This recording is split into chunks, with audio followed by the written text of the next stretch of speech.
I knew something had shifted when the office plants started dying. I'd kept that stupid ficus alive through 2 CEOs, a ransomware scare, and 1 intern who microwaved salmon. But now it drooped like it knew the air had changed, like it could smell the smug cologne of corporate decay wafting in from Darren's corner office. 15 years I'd worked here. 15, not loud, not flashy. It was the woman who knew where the bodies were buried and who signed the forms that made them disappear. I'd saved this company's ass more times than our innovation team had pitched recycled ideas at quarterly reviews. Payroll, compliance, vendor contracts, crisis management, you name it. I was the duct tape holding the company's guts together. And then came Darren. Silicon Valley haircut. Smile like a rental car salesman. Disruptive ideas that somehow all involved firing women over 40 and replacing them with ex-frat bros in matching button-downs who called everyone chief. He walked in the front door with his oat milk latte and LinkedIn buzzwords, and within a month, he was whispering in the president's ear like some kind of career tapeworm. Oh, and hey, real quick, before we go deeper, if you're one of the 97% of people listening who haven't hit that little subscribe button yet, maybe do that now. Throw us a like while you're at it. It keeps this whole storytelling train rolling, and honestly, it makes the team behind this feel like we didn't just scream into the void. All right, back to the mess. Darren started his campaign with optimization. That was his favorite word. Never meant anything good. Started merging departments that didn't belong together, cutting long-term contractors, and bringing in his own people, which turned out to be old classmates from a tech startup that folded faster than a dollar store lawn chair. At first, he was all smiles with me. You're essential, he'd say, hands clasped like a youth pastor.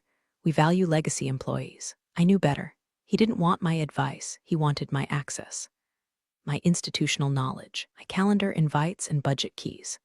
I gave him just enough rope to make his PowerPoint sparkle, but not enough to actually tie me up with.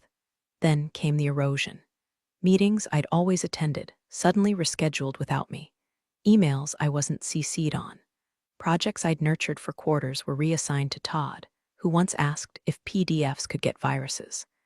When I questioned the logic, Darren smiled with his teeth and said, "Imagining workflow dynamics," which loosely translated meant, "Get out of the way, dinosaur." But I wasn't panicking. I was observing, watching how he moved, who he flattered, which hands he shook and which he let go. I saw how the president, once a reasonable man with decent instincts, started parroting Darren's lingo like he was auditioning for TEDx talk. Agile culture, lean pivot, ideation hubs.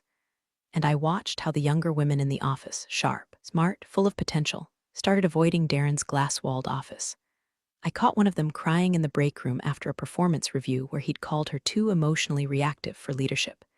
She had a master's in operations and ran our entire logistics system without a single error in 18 months. Darren didn't care about results. He cared about dominance.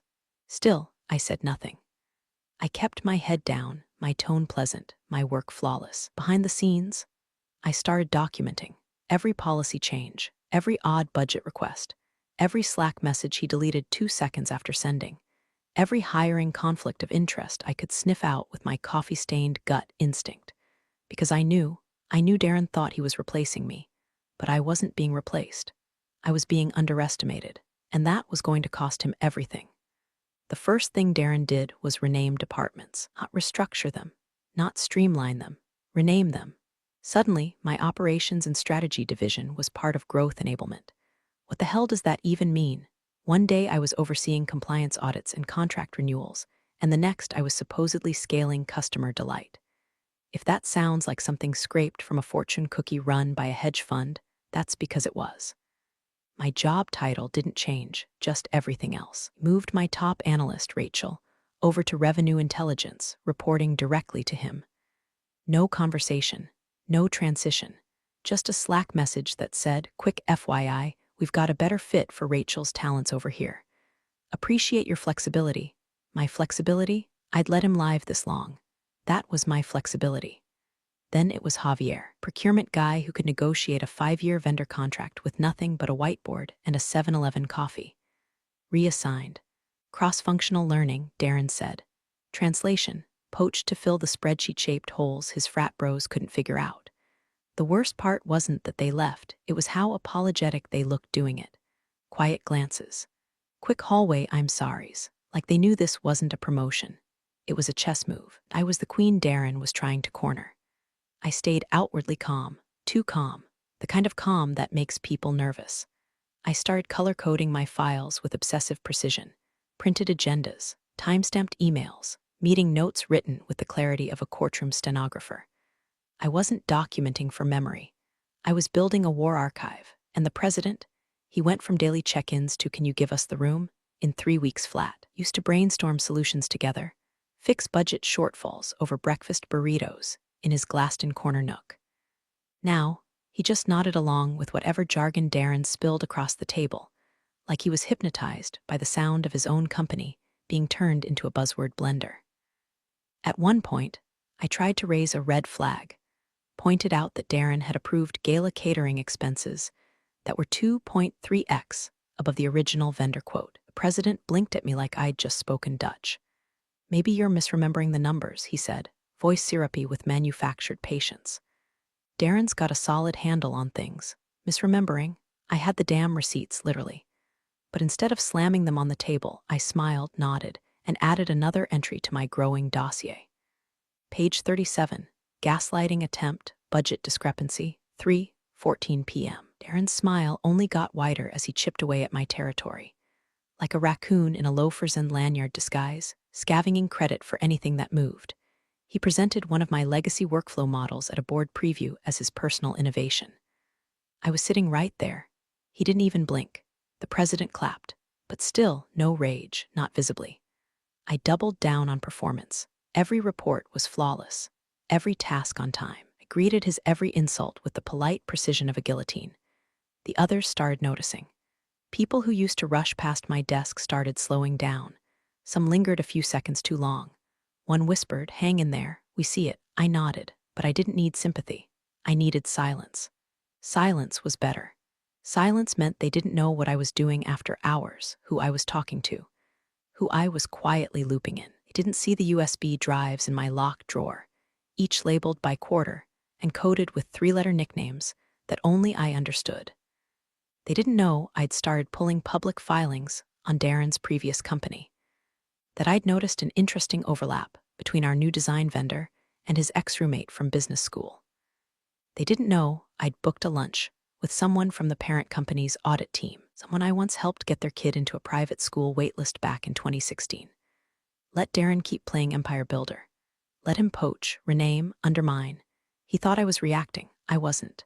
I was rearranging the pieces, quietly, carefully, because you don't win chess by yelling.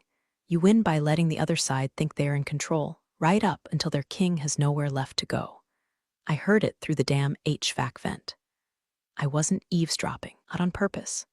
I was in the back conference room, my old war room, trying to print out a vendor contract that Darren's revenue intelligence team had somehow managed to turn into a 48-page flaming disaster of markup hell. The printer jammed, of course, and while I was elbows deep in toner and profanity, I heard his voice drift through the vent grate. Legacy employees like her. You keep them around just long enough to figure out what they know, then, poof, time for an early retirement. Gotta evolve or die, right? There was a chuckle. Male, young, new. Is she like not aware she's being sunsetted? Sunsetted, not fired, not replaced. Sunsetted, like I was a damn screensaver. That's when it clicked, not the printer, the setup, the missed emails, the vanished calendar invites. The projects pulled like rug threads under my feet. This wasn't just disrespect. This wasn't even garden variety corporate erasure. This was Darren preloading the narrative, framing me as outdated, uncooperative, difficult. He was softening the ground so when the axe came down, it'd look like my fault, like I'd failed to adapt. Cute. HR naturally had ghosted me. I'd emailed twice that week about my org chart access being revoked and the sudden change to my PTO accrual tracking. No response. The third time I got an auto-reply, "Angela is currently OOO." For the entire week. Week when Darren was very much in the office, smiling like a possum that found the trash can open. They were going to do it publicly, I could feel it. The gala was coming up, and Darren loved a dramatic close. He probably thought firing me the same night I was scheduled to receive a Legacy Leadership Award would be poetic, like putting down Old Yeller during halftime. But if he wanted theater, I'd give him Shakespeare. I started with my laptop, pulled my files, my real files, Not the sanitized junk in the shared drive, but the originals. The ones with the financial discrepancies, the event budgets, the vendor cross-references that made Darren's web look a little too incestuous to be accidental. Encrypted the drive. Backed it up twice. Stored one copy at home. One offsite. Next came emails, flagged, sorted, annotated. Every deleted thread, every off-the-record Slack message forwarded to my personal inbox, using a script I wrote during the pandemic when IT thought blocking downloads was cute. Then I got quiet. Too quiet. I stopped asking questions. I started nodding more in meetings. Gave Darren the I'm tired and grateful for my paycheck look. It worked. He stopped watching me so closely. Thought I was resigned. That's when I reached out to Helen. Helen's one of those people who doesn't show up in org charts, but can stop a promotion dead with a single text. She used to run compliance for the parent company before taking early retirement. I mentored her replacement, so we stayed in touch, birthdays, holiday cards, shared gripes about high heels and low pay. I sent her a short message, thinking of making a move, might have something you'll want to see first. Her response was instant, let's do lunch. My treat, bring hard copies. Then I reached out to Julian, CFO's office. Mid-level but sharp, fast, and loyal to the kind of order Darren couldn't fake. Back in 2017, I helped cover for him when an error in a forecasting sheet nearly cost him his job. Never asked for anything in return, until now. I kept it vague, need eyes on a few numbers. Quietly, you in? His reply, always. Finally, I sent a burner email to a board advisor. I once babysat his dog when his housekeeper quit the morning of an earnings call. Long story, longer memory. I signed it simply, you might want to be at the gala. Second row, left aisle, and then I waited, composed, steady, like a fuse wired to the foundation of a building no one noticed was already leaning. Darren thought he was planning my exit. He didn't realize he was setting the stage for his. Met at a diner that smelled like burnt toast and government secrets. Marty was already in the corner booth, jacket off, tie askew like he'd wrestled it off mid-panic. He looked at me the way men look at thunderstorms on the horizon, equal parts awe and dread. You said it was urgent, he said, sliding me a mug without asking how I take my coffee. He remembered. Of course he did. I handed him the file folder. Thick, tabbed, color-coded. Inside was a curated tasting menu of Darren's incompetence, deceit, and opportunism, served cold with a side of forensic accounting. Jesus Christ, Marty whispered after 10 pages. Keep going, I said. It gets better around page 34. That's where the vendor contracts start looping back to his previous employers. You'll love the signatures. Very familiar. He flipped faster. Stopped. Blinked. Wait, this guy's hiring his own roommate's consulting firm. His ex-girlfriend runs the catering company that billed us $312 per guest for surf and turf. For a nonprofit fundraiser. That's double the approved gala budget. Almost triple, I said, sipping burnt diner coffee like it was champagne. He's counting on the event being flashy enough to distract from the numbers. Most of the boards too busy shaking hands to read the fine print. Artie looked at me like I'd handed him a live grenade and a manual written in Latin. Does the president know? I think he knows just enough to be dangerous. Darren's been feeding him a narrative, legacy bloat, old systems, outdated culture. He's buying the pitch because it sounds like progress. But Darren's not innovating. He's embezzling under the guise of transformation. Marty exhaled slow. You've already started your end game. I didn't reply. I just pushed the second folder across the table, thinner, glossier. Titled, Contingency Plan Leadership Realignment Proposal. You're not just burning his house down, Marty muttered. You brought the blueprint for the rebuild. Someone has to. I've already outlined a restructuring model. Minimal disruption. Cuts dead weight. Reinstates ethical oversight. Most of the board will love it once they see it wasn't their idea. You'll present it, not me. His eyes darted up. Not going to speak? Not until I have to. Right now, I'm just a legacy manager about to be honored at the gala. Wouldn't want to make waves. He laughed once. Bitter. God, I forgot how terrifying you are when you're calm. I smiled. That's when you should worry. By the time we left the diner, the sky was bruising with sunset, and Marty's phone was already buzzing, probably cross-referencing vendor INs with internal disclosures. He didn't say goodbye, just grunted and drove off like he was headed into a war he didn't plan on losing. Back at home, I lit a candle. Not for drama, for ritual. Then I finalized the dossier. Everything I'd been gathering over the last 2 months.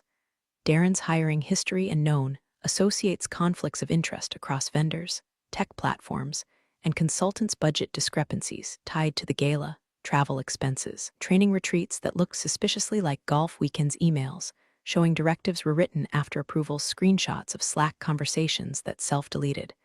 But not before I ran my scraper. It wasn't emotional. It wasn't petty. It was clinical. Each file had a label. Each label had a date. Each date had a number that linked to one of Darren's paper cuts across the company's trust. And when you added them up, it told a story, one that ended with him walking out. Not waving, not smiling, just gone. The last thing I did that night was print 2 clean copies of the dossier. One for Marty, one for the CEO of the parent company. He didn't know he'd be attending the gala yet, but he would. The gala smelled like desperation and over-budget champagne. Crystal centerpieces glittered under rented chandeliers. String quartet playing some soulless corporate arrangement of Fleetwood Mac. Waiters in bow ties serving lobster bites to people who called themselves thought leaders and hadn't thought an original thing in years. I wore black, not the cocktail kind, not sequined or plunging or flirty. No, I wore executive black, structured, clean, quiet. The kind of black you wear to boardrooms, funerals, and coupes. People smiled at me as I entered. The kind of tight-lipped smiles that say, "Heard you're on the way out, but I'm too much of a coward to say it out loud." I smiled back. I was serene, ice-slick, untouchable. The event was Darren's baby, his vision, his chance to show the parent company that he could elevate the brand, whatever the hell that meant. He was everywhere, posing for photos, shaking hands with donors, playing MC like he was hosting an awards show instead of an evisceration. My award was scheduled last. Legacy Leadership Recognition, slot reserved for the person everyone pretends to admire but secretly believes is a relic. A ceremonial pat on the head before pushing them off a cliff. And Darren, bless him, couldn't resist the drama. I was standing in the wings, behind the velvet curtain, reading my speech one last time, not that I planned to deliver it, when I heard his shoes. Loafers. Cheap leather. Confidence borrowed from a title he hadn't earned. He leaned in like we were old friends. "Enjoy the spotlight, Nora," he said, voice syrupy. "Because it's your last time under it." I turned. He smiled, so pleased with himself. "You're done here, just made it official. HR will send your paperwork Monday." I didn't blink. I didn't flinch. I just nodded. "Oh," he added, "I'll be accepting the award on your behalf, but feel free to say a few words. Closure and all that. Of course," I said. "Wouldn't want to rob you of your big night." He smirked, turned, disappeared through the curtain. I waited 10 seconds, breathed, then smoothed the front of my jacket, stepped out from the wings, and walked straight to center stage. The room was packed. Board members, clients, donors, staff, champagne flutes frozen midair. Darren halfway to the podium, mic in hand, confusion flickering behind his smug little eyes. I took the second mic from the hostess, smiled warmly. "Good evening," I said. Quick correction to the evening's program. Silence fell. Dead, total silence. Even the string quartet stopped mid-note. Apparently, I continued, tone light as air. "Our VP of Growth Enablement has decided I'm, quote, done here, effective immediately." He wanted me to know right before the speech, which I thought was a nice touch of symbolism. A ripple moved through the room, gasps, shifting chairs, the sound of champagne being set down very carefully. Darren was frozen, mic still in hand, face somewhere between "oh shit" and "this wasn't in the script." And since he's handling HR now, I added with a half smile, "I suppose he thought he could handle this too." That's when I saw him back of the room. CEO of the parent company, black suit, no tie, leaning against the wall like he'd been waiting for his cue. I hadn't told anyone he was coming. He stepped forward, walked past startled donors, past frozen executives, straight down the center aisle as if he owned the oxygen in the room. Darren stepped back, clearly confused, tried to gesture at the CEO like maybe he could explain this away with a firm handshake and a LinkedIn buzzword. But the CEO didn't even glance at him.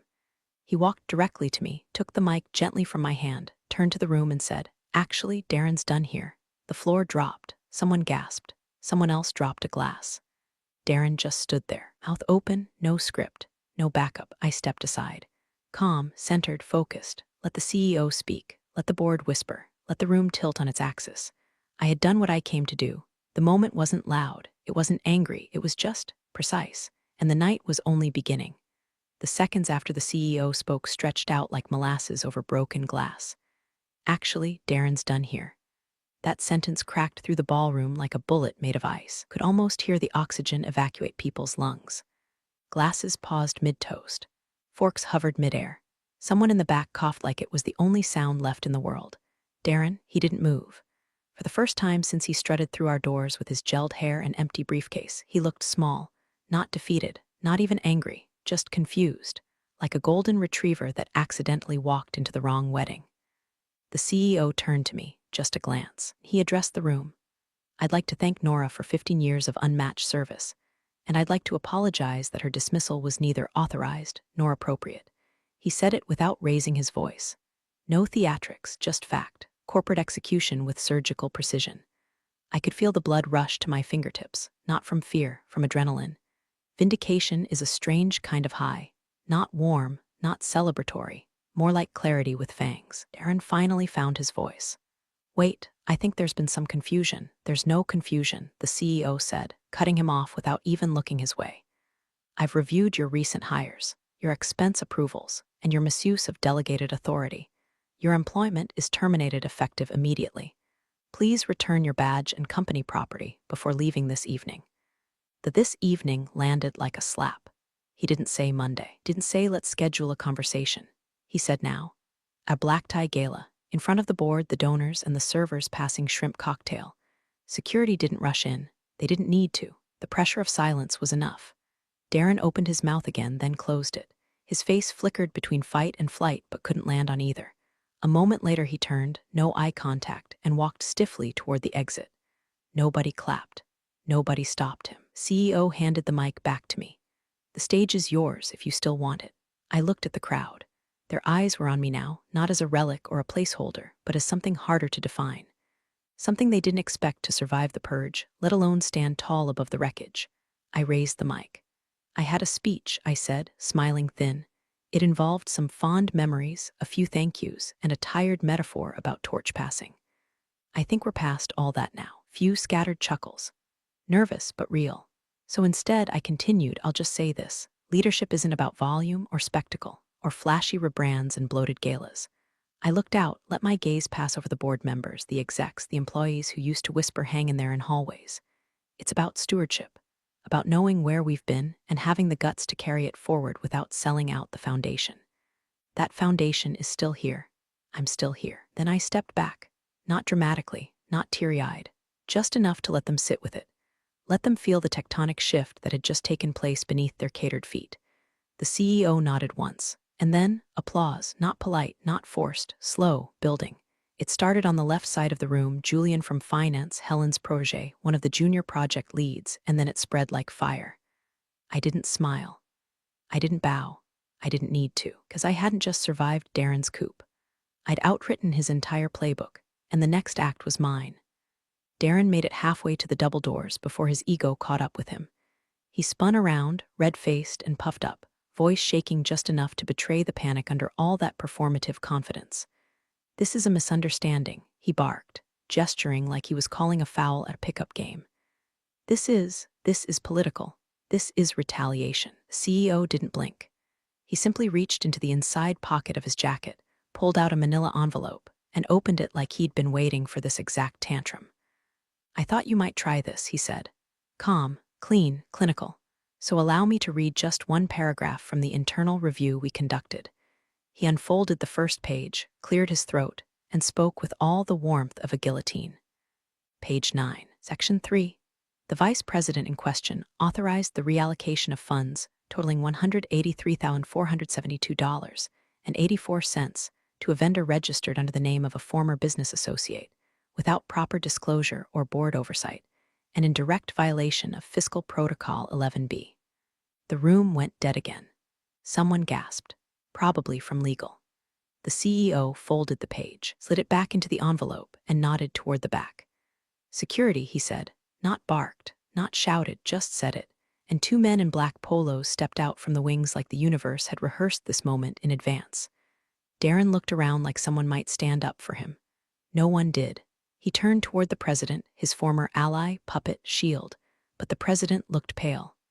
Hands clenched on the tablecloth, eyes cast down like a man watching his own career bleed out in front of a crowd. Darren's last stand was pitiful. Are we seriously doing this here? In front of everyone? His voice cracked at the edges. This isn't due process. The CEO didn't even raise his eyes.